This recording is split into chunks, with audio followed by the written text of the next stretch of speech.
Merhabalar, Mahir Mikrofon kanalına hoş geldiniz. Bugün insanlara bir günlüğüne görünmez olsaydınız ne yapardınız diye soracağız. Eğer siz de sormamızı istediğiniz bir sorunuz varsa yorumlar kısmına bırakabilirsiniz. Haydi başlayalım. Merhaba, isim neydi? Bursa. Sizin? Bursa. Bugün size bir soru soracağım. Bir günlüğüne görünmez olsaydınız ne yapardınız? Sizden başlayalım. Ben benim hakkımda kötü konuşanları gidip dinlemek isterdim. Benim hakkımda neler konuştuklarını. Ondan sonra herhalde bilmiyorum kıyameti kopardım. Başka? Başka eşimin beni ne kadar sevdiğini çok merak ediyorum. Onu izlerdim yani dinlerdim. Acaba beni gerçekten çok mu seviyor? Ben görünmezken benim hakkımda neler düşünüyor diye. Onları yapardım herhalde. Sevmiyorsa ne yapardınız? Sevmiyorsa direkt boşandım. Yapacak bir şey yok. Siz ne Banka yapardınız? soyardım. Başka? Başka bir şey var. Başka arkadaşlarımın benim hakkında düşündüklerini hani ne gibi hislerin olduklarını konuşmak yani kendi düşündüklerini. Görmek isterdim. Yani görmek isterdim açıkçası. Yani gidip arkadaşların yanında durup onları dinlerdin. Senin Aynen, hakkında ne dinlerdim. konuştuklarını. Aynen. Ne düşündüklerini falan. Kötü şeyler konuşuyorlarsa. Direkt arkadaşlarımı bitirdim. Başka eklemek istediğiniz bir şey var mı? Yok. Teşekkür ederiz. Teşekkürler. Merhaba. Merhaba. İsim neydi? Diyar. Diyar Bey. Bugünkü sorumuz bir günlüğüne görünmez olsaydınız ne yapardınız? Ya büyük ihtimalle konsolosluğa gidip kendime Amerika vizesi çıkartırdım. Ya da Green Card gibisinden bir şey yapardım. Bir daha da gelmez. Başka? O yeterdi ya bana herhalde. Onun Bu dışında başka kurtarırdı. bir şey istemiyorsun. Yok yeterliydi yani. Ama görünmezseniz zaten uçağa şey yapmadan yani Şimdi vize vize- almadan gidebilirsiniz. Ama bir günlüğüne ben gidip orada vizeyi çözeceğim. Bir daha da ömür boyu rahatım artık. Mesele oydu zaten. Aynen. Öyle Başka yani. yapmak istediğin bir şey var mı? Yok orada doya doya artık yaşardım ya herhalde. Güzel güzel geçerdi her şey yani. Buydu. Çok teşekkürler. Rica ederim ne demek. Merhaba. İsim neydi? Abdullah. Abdullah Bey. Bugün sizlere bir soru soracağız. Bir günlüğüne görünmez olsaydınız ne yapardınız? Bir günlüğüne Görünmez olsaydınız ne yapardınız? görünmez olsaydım ilk aileme giden uçağa binerdim. Ailemi görürdüm. Geri dönerdim buraya. Başka ne Sonra- yaparsınız? Sonra çok güzel bir soru. Yani görünmek halinde yapmak istediğim şeyleri yaparım hepsini. Ne gibi mesela ne yapardın? Ee, çok şey var aslında. Mesela? İnsanlara bakmak ya da yasak girmek, yerlere girmek. Öyle meraktan hiç yapmak istediğim, yapamadığım şeyleri yaparım hepsini. Ama ilk yapacağım şey bir uçağa binmek, dairemi görmek. Çünkü bayağı oldu görmedim. Bir 6 yıl oldu, 7 yıl oldu. Yani uçak bileti parası ödememek için mi? Yok aslında. Çünkü ailem şimdi bir ülkede. O ülkede de vize verilmiyor. Arabistan'da. Ha. Vize verilmiyor şimdi. Zorluk var. O yüzden Yani. Anladım. Tamam. Teşekkürler. ben teşekkür Teşekkürler. ederim. Sağ olun. İyi günler size. Merhaba. İsim neydi? Cengiz. Nereliydiniz? Hopa. Arpin Hopa. Peki. Bugünkü sorumuz bir günlüğüne görünmez olsaydınız ne yapardınız? En azından geçilecek yerler var. Pasaportsuz geçmek isterim başka tarafa. Oraları görüp bir daha bir güne yeter mi bilmiyorum ama o şekilde değerlendiririm ya. Nereleri Benim görmek istiyorsunuz mesela? Atıyorum Rum kesimine gidersin. Evet. Yunanistan'a geçersin. Türkiye'ye geçersin değil mi?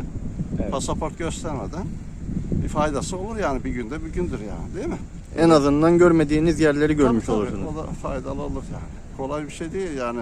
Görünmez ona öyle herkesin mümkün değil. Herkese nasip olmaz. Bana yapın öyle bir şey. Ben bir gidip gelip bir deneyeyim. Öyle bir gücümüz olursa seni bulalım o zaman. Hemen derhal telefonumu alayım. Çok teşekkürler. Ben teşekkür ederim. Merhaba. Merhaba. İsim neydi? Demir. Neredesiniz? Nereden Hatay. geldiniz? Zerfli Antakya. Peki. Bugünkü sorumuz bir günlüğüne görünmez olsaydınız ne yapardınız?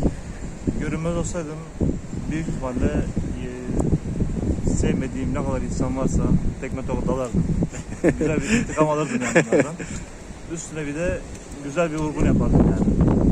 Güzel bir soygun yapardım. İhtiyacımı görür, geri kalan bütün hepsini ihtiyaç sahiplerine dağıtırdım yani. Başka ne yapardınız? Başka ne yapabilirdik diye düşünüyorum da. Görünmezliğin çok bir şeyi yok ya, bir özelliği yok yani bence. Bunları yapsam bana kafidir zaten. Teşekkürler. Merhaba. Merhabalar. İsim neydi? Ali. Nerelisiniz? Adana'lıyım. Adana'lısınız.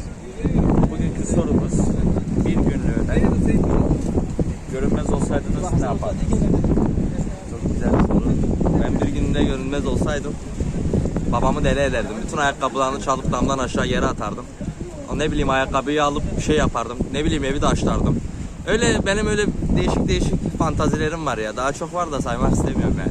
Yani çok sinir ederim. Ben babam sinirlendiğim çok tatlı oluyor. Onunla yana öyle yapardım yani. Sadece babam değil, mahallenin bütün insanların öyle yapardım ben. Düşüncem o yönde. Tamam. Başka bir şey var mı? Başka bir şey, çok şey var da şimdi tek bir şey söylemek istemiyorum. Çok sağ olun. Teşekkürler. Teşekkürler. İsim neydi? Erol. Erol Bey neredesiniz? Ben Safranbolu. Safranbolu. Bugünkü sorumuz bir günlüğüne görünmez olsaydınız ne yapardınız? Bir günlüğüne görünmez olsaydım ne yapardım?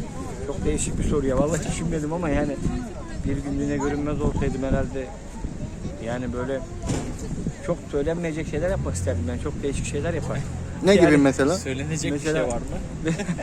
Söylenecek, ya söylenmeyecek ne olabilir mesela böyle hani ne bileyim böyle bayanlar plajına giderdin ya da ne bileyim daha farklı şeyler yapardın ya. Çıplaklar plajına mı giderdin? Aynen sen beni anladın kardeşim. Teşekkür ederim. Kolay gelsin. Sağ olun. Teşekkürler. Merhaba. İsim neydi? Oma. Sizin. Asaf. Doray. Peki. Bugünkü sorumuz bir günlüğüne görünmez olsaydınız ne yapardınız? Kasinoya giderdim. Kasinoya zaten görünebilir de gidebilirsiniz. Yo yani çabuk. Ben de bankaya giderdim. Bankaya gidip ne yapardınız? Çalma. Para çalma. Başka bir şey var mı? Doray'a bakalım. Ücretsiz bir şekilde herhalde uçaklarla ülke seyahat ederdim yani. Güzel. Mantıklı aynen. Ya da direkt bize de vurdurabilirsiniz. Yani o da olabilir aynen. Başka yapmak istediğiniz bir şey var mı? Çok fazlasıyla aktivitemiz var ama daha fazlasını isteyebiliriz. Yani illaki olması gereken şeyler aktivite. YouTube'a düşmeyen bir şeyler. Eklemek istediğiniz bir şeyler var mı? Aklımıza ilk direkt para geldiği için başka bir şey eklemeye gerek yok. Zaten parayla her şeyi yaparız. Merhaba. Merhaba. İsim neydi? Can. Bugünkü size sorumuz bir günlüğüne görünmez olsaydınız ne yapardınız? Çok güzel bir soru. Yine görünmez olsaydım. İspanya Merkez Bankası patlatırdım. Peki İspanya'ya nasıl gideceksiniz? Gerçi görünmezken gidebilirsiniz. Uçağa binebilirim istediğim Aynen. şekilde. Başka bir şey var mıydı? Vallahi Başka vardır ne büyük yaparsınız? ihtimal. Vardır böyle. Kim Böyle beslediği insanlar yaratıcı var. bir şey geliyor. Kim beslediği insanlar var. Onlara zarar verir. Ne yapardınız? Tekme tokat dalar mıydınız? Daha ilerisi de olabilir bilmiyorum. Belli değil. Sağımız solumuz belli olmuyor. Eklemek istediğiniz bir şey var mı? Yok teşekkür ederim. Teşekkürler. Merhaba. İsim neydi? Bir günlüğüne görünmez olsaydınız ne yapardınız?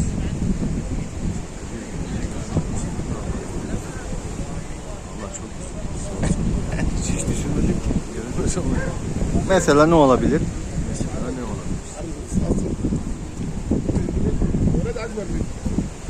Ne olsun ya? Vallahi hiç düşünmedim bu soru ya. Gerçekten. Yani böyle bir şey imkansız ya. İmkansız, Hiç düşünmedim, hiç düşünmedim. Diyelim Sen ne ki, var? diyelim Sen ne ki Yani ben banka soyabilirdim mesela. ya da bize kendime vize alabilirdim. Ya aklımda olan bazı işleri işte. evet güzel. Yani sizin hakkınızda ne düşündüklerini mi Aynen, izlerdiniz? hareketleriniz, konuşmalar. Çok teşekkürler. İsim neydi? Hasan, Nerelisiniz? Bursa. Bugünkü sorumuz bir günlüğüne görünmez olsaydınız ne yapardınız? Bir günlüğüne görünmez olsaydım ne yapardım? Bunu hiç düşünmedim. Ya büyük ihtimal kazanç konusunda bir şeyler yapardım. Görünmez olsaydım. Ne gibi mesela? Açma. Banka soymak gibi bir şey mi yoksa? Yani sayılır. O tarz peki. Başka bir şey yapar mısınız? Başka aklıma bir şey gelmiyor. Tamam. Teşekkürler. Teşekkür ederim. Bugünkü bir videomuzun daha sonuna geldik. Sizin de sormamızı istediğiniz başka sorunlarınız varsa yorumlar kısmına yazabilirsiniz. İyi günler dileriz.